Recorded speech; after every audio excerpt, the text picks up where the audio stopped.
আমি যে কথাটা ভাবছিলাম নাম বলতেই পারে না যে আমি আজকে এই মঞ্চটা পেয়ে না আমি ভীষণ মানে আমার একটা অদ্ভুত অনুভূতি হচ্ছিল, কারণ আমি যে মানুষটাকে ছোট থেকে একদম মানে যার গল্প শুনে এসেছি, আর যাকে কিনা আমি মানে বড় বড় হলে যাকে দেখি, হ্যাঁ, যাকে তা সেই মানুষটা থেমে গেলে হবে, সেই মঞ্চে আমি থাকবো, এটা মানে অদ্ভুত একটা প্রাপ্তি আমার।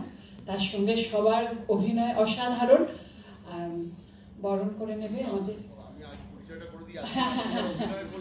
পরিচয় নিচ্ছিলাম, পরিচয় যাচ্ছিলাম। ঠিক আছে, মাইক্রোফোনটা দেন। বিশ্বজিৎ আছে, অভিনয় করলো আজকে। অক্ষয়, দুর্জয়, রিঙ্কু, অনির্বাণ, এবং এই নাটকের মিউজিকটা ভাবনা, মিউজিকের প্রজেকশন এবং অভিনয় অভিক। আর এই নাটক নতুন করে নির্মাণ করলেন, প্রয়োগ করলেন, সংযোজন করলেন, এই সময় উপযোগী করলেন, এবং নির্দেশনা এবং অভিনয় শ্রী কমল চট্টোপাধ্যায়। এবং যে মানুষটি না এলে নাটকটা আমরা দ্বিতীয়বার শুরু করতাম না হয়তো। এই নাটকের দীর্ঘ যাত্রা আছে। এই নাটকটি অনেকবার তারা অন্য থিয়েটার অভিনয় করেছেন, তারপরে দীর্ঘ অনেক বছর বন্ধ ছিল নাটকটি।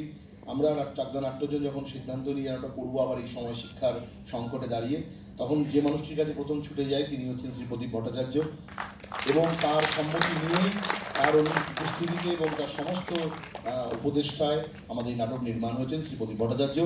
আর আমাদের ব্যাকস্টেজে আছে বিপ্লব আছে, মোহাম্মদ শেখ আছে। এরা না থাকলে নাটকটা পাশ থেকে যে সাহায্য না পেলে আমরা থিয়েটার করতে পারতাম না, এটুকুই বলার। আর এই আলো সমুদ্রা রয়েছেন, শোভনদারা রয়েছেন।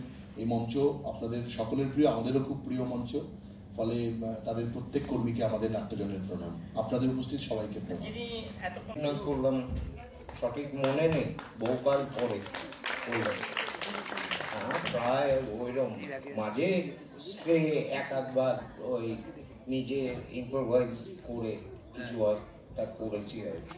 কিন্তু পূর্ণাঙ্গভাবে একটা নাটকের অভিনয় সেইটা দীর্ঘকাল করলাম। একটা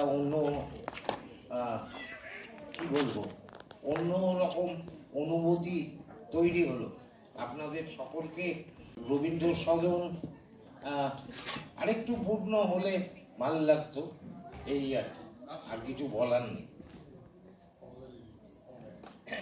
কমলদার কাছে একটু শুনবো। নতুন করে কিছু বলার নেই। আমি প্রথমেই যেটা বলবো সেটা হচ্ছে যে এই নবীন নাট্য সংস্থা আমাদের যেভাবে সকাল থেকে এখানে রেখেছেন, ভালোভাবে যাতে আমরা থাকতে পারি, আমাদের যাতে কোনো অসুবিধা না হয়, এবং এই নাটকটা করার জন্য এখানে সুযোগ করে দিয়েছেন, তার জন্য আমরা কৃতজ্ঞ। আপনাদের সকলকে বলি আপনারা ভালো থাকবেন।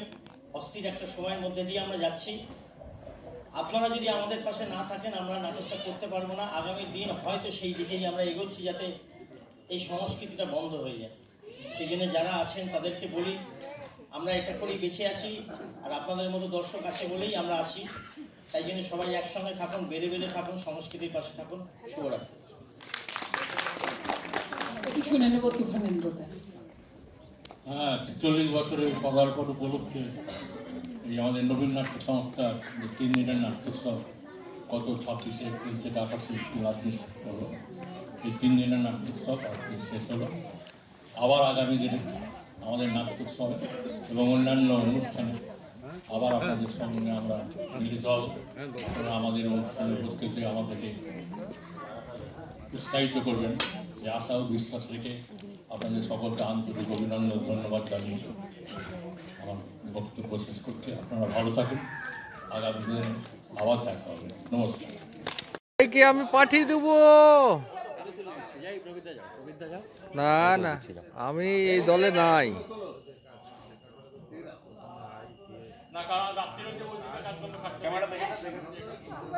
ঠিক আছে তো, ঠিক আছে তো, ক্যামেরা ঠিক আছে তো। এই দাঁড়াও, এই নুপুর, এই নুপুর,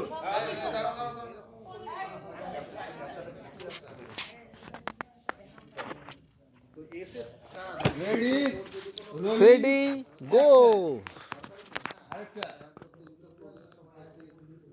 বললাম যে ক্লোজিংটা করবেন, আমিও যাচ্ছিলাম, আমিও ঢুকছিলাম।